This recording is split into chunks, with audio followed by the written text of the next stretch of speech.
नमस्कार, आपण पाहत आहात पुणे लाईव्ह न्यूज। पाहुयात आज दिवसभरातील ठळक घडामोडी। भरधाव टेम्पोच्या धडकेत दुचाकी स्वाराचा मृत्यू झाला। ही घटना पुणे नाशिक महामार्गावर बिरदवाडी फाटा येथे घडली। मनोज सैनी वय वर्ष 28 राहणार वाकी तालुका खेड असे मृत्यू झालेल्या दुचाकी स्वाराचे नाव आहे। या प्रकरणी चाकण पोलीस ठाण्यात टेम्पो चालकावर गुन्हा दाखल करण्यात आला आहे। मनोज हे त्यांच्या दुचाकीवरून पुणे नाशिक महामार्गावरून जात होते। बिरदवाडी फाटा येथून बिरदवाडीकडे जात असताना भरधाव टेम्पोने त्यांच्या दुचाकीला धडक दिली। या अपघातात मनोज यांचा मृत्यू झाला। अपघातानंतर टेम्पो चालक घटनास्थळावरून पसार झाला। या प्रकरणाचा चाकण पोलीस अधिक तपास करत आहेत। चाकण परिसरातील चोरीच्या घटना सुरूच आहेत। पुणे नाशिक महामार्गावरील आंबेठाण चौकालगत परदेशी कडबा केंद्र भागात मध्यरात्री 2:30च्या दरम्यान चोरी झाली। सदरची घटना सीसीटीव्ही मध्ये कैद झाल्याचे स्थानिक व्यावसायिकांनी कळवले आहे। कामावरून घरी निघालेल्या महिलेच्या अंगावर एका व्यक्तीने ऍसिड फेकले। यामध्ये महिला गंभीर जखमी झाली आहे। शेजाऱ्यासोबत अक्कलकोटला जाऊ नको म्हणत व्यक्तीने महिलेवर ऍसिड फेकून तिला मारहाण केल्याची माहिती समोर आली आहे। सदरची घटना शुक्रवारी सायंकाळी 5 वाजता चाकण तळेगाव रोडवर महाळुंगे येथे घडली। या प्रकरणी 32 वर्षीय जखमी महिलेने महाळुंगे MIDC पोलीस ठाण्यात फिर्याद दिली आहे। त्यानुसार सिद्धूधन मधुकर गायकवाड राहणार देहुगाव मूळ राहणार नांदेड याला पोलिसांनी ताब्यात घेतले आहे। शेलपिंपळगाव येथील दरोडा व पोलीस कर्मचाऱ्यावर हल्ला केल्याप्रकरणी दरोडेखोरांच्या टोळीवर चाकण पोलिसात गुन्हा दाखल करण्यात आला आहे। या टोळीत एका महिलेचा देखील समावेश असल्याची बाब समोर आली आहे।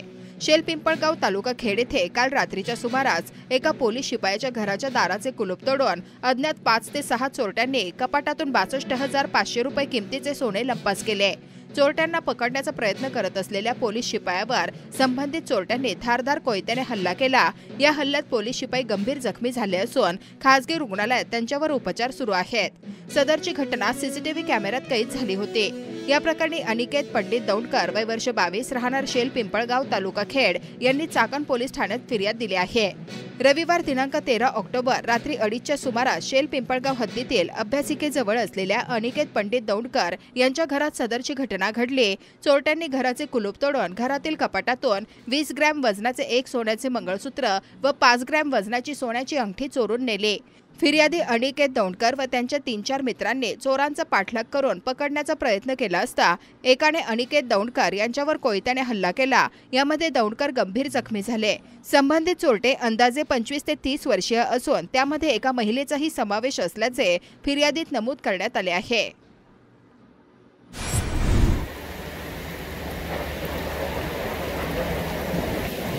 राजगुरुनगर शहरासह परिसरात सोमवारी पहाटे 4:30 वाजता पावसाने हजेरी लावली, तर दिवसभर ऊन सावल्यांचा खेळ रंगला होता।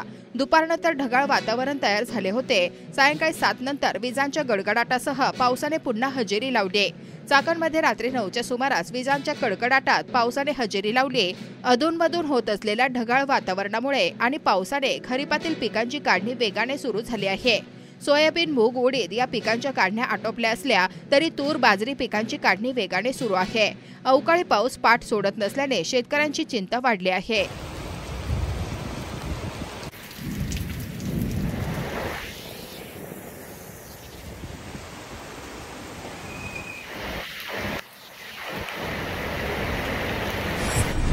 खेड तालुक्यात चाकण MIDC, पुणे नाशिक महामार्ग व तळेगाव शिक्रापूर महामार्ग याला जोड रस्ते म्हणून 3 रस्त्यांचे प्रस्ताव PMRDA द्वारे जिल्हाधिकारी यांना सादर केले आहेत। या रस्त्यात बाधित शेतकऱ्यांच्या सामाजिक परिस्थितीचे सर्वेक्षण करण्यापासून सूट द्यावी असा प्रस्ताव पुणे महानगर प्रदेश विकास प्राधिकरण यांनी जिल्हाधिकारी यांना दिला आहे। यामुळे बाधित शेतकऱ्यांची सामाजिक आर्थिक परिस्थिती काय ही बाब तपासली जाणार नाही। याबाबत शेतकऱ्यांनी तीव्र नाराजी केली असून आम्हाला FSI किंवा TDR नको, आम्हाला नुकसान भरपाईची रक्कम द्या आणि नवीन भूसंपादन कायद्याप्रमाणे ती रक्कम दिली गेली पाहिजे। त्या कायद्याचे तंतोतंत पालन झाले पाहिजे अशी मागणी शेतकऱ्यांनी केली आहे। चाकण आणि पंचक्रोशीतील गावांमध्ये भटक्या कुत्र्यांचा सुळसुळाट झालाय। भटक्या कुत्र्यांच्या हल्ल्यामध्ये अनेक नागरिक जखमी होत आहेत। चाकण, मेदनकरवाडी, नाणेकरवाडी, खराबवाडी भागात भटक्या कुत्र्यांकडून लहान मुलांसह ज्येष्ठ नागरिकांवर हल्ले होत आहेत। चाकण पालिकेसह लगतच्या ग्रामपंचायत प्रशासनांनी मोकाट कुत्र्यांच्या बाबत तातडीने उपाययोजना करण्याची मागणी होत आहे। संपूर्ण चाकण पंचक्रोशीमध्ये भटकी कुत्री, डुकरांची दहशत असल्याचे स्थानिक नागरिक सांगत आहेत. मागील काही दिवसात भटक्या कुत्र्यांची समस्या दिवसेंदिवस अधिकच गंभीर होत चालली असून यावर नियंत्रण मिळवण्यामध्ये चाकण पालिका प्रशासन आणि लगतच्या ग्रामपंचायती प्रयत्नच करत नसल्याची नागरिकांची खंत आहे. भटक्या श्वानांच्या उपद्रवामुळे अनेक बालके, नागरिक जखमी झाल्याच्या घटना चाकण आणि लगतच्या वाड्या वस्त्यांच्या भागांमध्ये वारंवार घडत आहेत. चाकण शहरात शेकडो भटकी कुत्री असून ही संख्या वाढतच असल्याचे चित्र पाहायला मिळत आहे.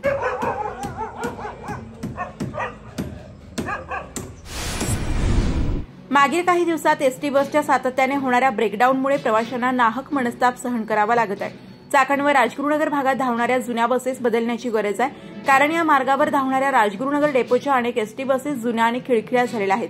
या मार्गावर धावत असताना त्यातील अनेक बसेस रस्त्यात बंद पडत आहेत. राजगुरुनगर ते चाकण मार्गावर धावणाऱ्या या एसटी बसची अशी अवस्था पाहून अनेक प्रवासी यात बसण्यास देखील धजावत नसल्याची स्थिती आहे.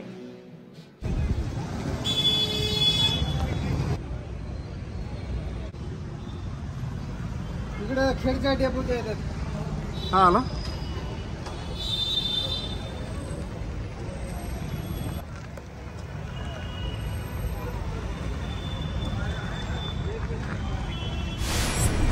उपमुख्यमंत्री अजित पवार यांच्या माध्यमातून खेड तालुक्याच्या विकासासाठी 5 वर्षात 5,000 कोटींपेक्षा जास्त निधीची विकास कामे झाली, त्यातून जनसुविधा उपलब्ध केल्या, असा दावा आमदार दिलीप मोहिते पाटील यांनी केला आहे. तालुक्यात हजारो कोटी रुपयांची कामे केल्याचा दावा यापूर्वी 2014च्या विधानसभा निवडणुकीत देखील आमदार मोहिते यांनी केला होता. मात्र विधानसभा निवडणुकीत मतदारांनी त्यांना तो दावा नाकारला होता. त्यावेळी सुरेशभाऊ गोरे यांनी 1 लाखाहून अधिक मते घेत विधानसभा निवडणूक जिंकली होती. कोयाळीतर्फे चाकण येथील सावतामाडी मंदिर ते माथेरान हॉटेल रस्त्यासाठी 45 लाख रुपये खर्चून कॉन्क्रीट रस्ता होत आहे. मात्र सदरचे काम अतिशय खराब होत आहे. त्यावर पाणी देखील मारले जात नाही. झालेले काम अतिशय निकृष्ट असल्याची ग्रामस्थांनी तक्रार आहे. याबाबतचे व्हिडिओ स्थानिकांनी पाठवले आहेत.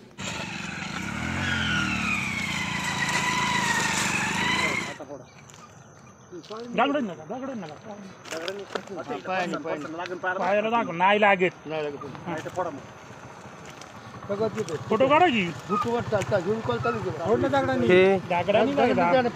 कोयाळी विरोड रस्ता सावतामाळी मंदिर ते विरोड या रस्त्याचे काम अतिशय निकृष्ट दर्जाचे चाललंय. आपण पाहतात आहे सिमेंट कॉन्क्रीट रस्ता तो पायाने देखील फुटतोय. असे निकृष्ट काम जर होत असेल, एवढा 40-45 लाख निधीचे जर नुकसान होत असेल, रस्ता होत नसेल, संबंधित ठेकेदाराला बोलून त्याची माहिती घेऊन चौकशी केली पाहिजे. पाईट कोहिंडे परिसरातील तळवडे ग्रामपंचायतीच्या सरपंचपदी वेणुबाई आणशीराम बोंबले यांची सर्वानुमते बिनविरोध निवड करण्यात आली आहे.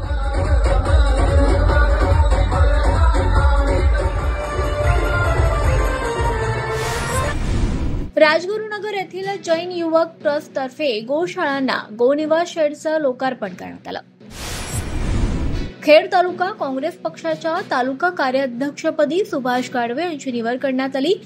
त्यांना निवडीचे पत्र माजी मंत्री यशोमती ठाकूर, जिल्हा अध्यक्ष आमदार संजय जगताप, खेड तालुका अध्यक्ष विजय डोळस यांच्या हस्ते देण्यात आलं. मोई ग्रामपंचायती उपसरपंचपदी सोमनाथ काशीनाथ गवारे यांची बिनविरोध निवड करण्यात आली आहे. ग्रामपंचायतीचे उपसरपंच संतोष शेळवंडे यांनी राजीनामा दिल्यानं रिक्त झालेल्या जागेवर गवारे यांची निवड करण्यात आली. आळंदीत पांशाकुश एकादशी दिनी लक्षवेधी पुष्प सजावट करण्यात आली होती. श्री ज्ञानेश्वर महाराज मंदिरात एकादशी दिनी लक्षवेधी पुष्प सजावट मंदिराच्या गाभाऱ्यात करण्यात आली होती. भाविकांनी दर्शनास एकच गर्दी केली होती. तसंच भाविकांनी श्रींचं दर्शनही घेतलं. यावेळी इंद्रायणी आरती उत्साहात संपन्न झाली.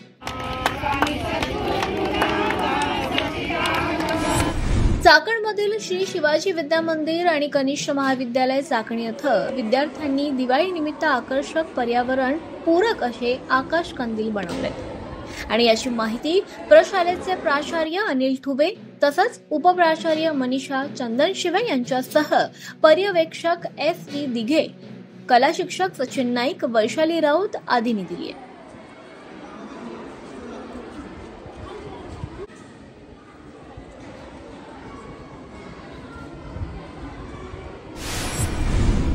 रोटरी क्लब ऑफ आकुर्डी यांच्या माध्यमातून श्री महानुभा विद्यालय कोयाळी येथे 30 बेंच प्रदान करण्यात आले. चाकणमधील स्वर्गीय गुलाबराव गोरे यांच्या शिक्षण संस्थेमध्ये NDRF सुदुंबरे येथील जवानांकडून विद्यार्थ्यांसाठी प्रशिक्षण शिबिराचं आयोजन करण्यात आलं होतं.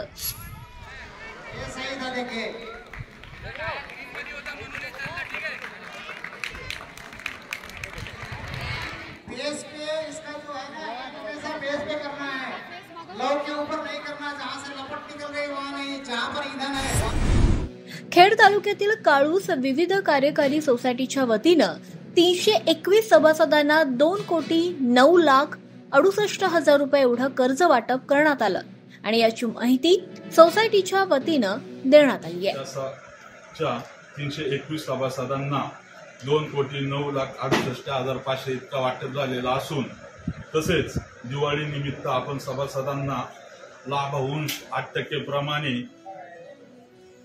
प्रमाणे 592 सभासदांना रक्कम 2,68,406 रुपये इतकी रक्कम त्यांच्या बचत खात्यात जमा करण्यात आलेली आहे. चाकणमध्ये दुर्गामाता कला महोत्सव मोठ्या उत्साहात संपन्न झाला. ग्रुप डान्स, सोलो डान्स, सांस्कृतिक कलादर्शन असे कार्यक्रम संपन्न झाले. मनसेचे पुणे जिल्हा संघटक अभय वाडेकर यांनी या कार्यक्रमांचे आयोजन केले होते.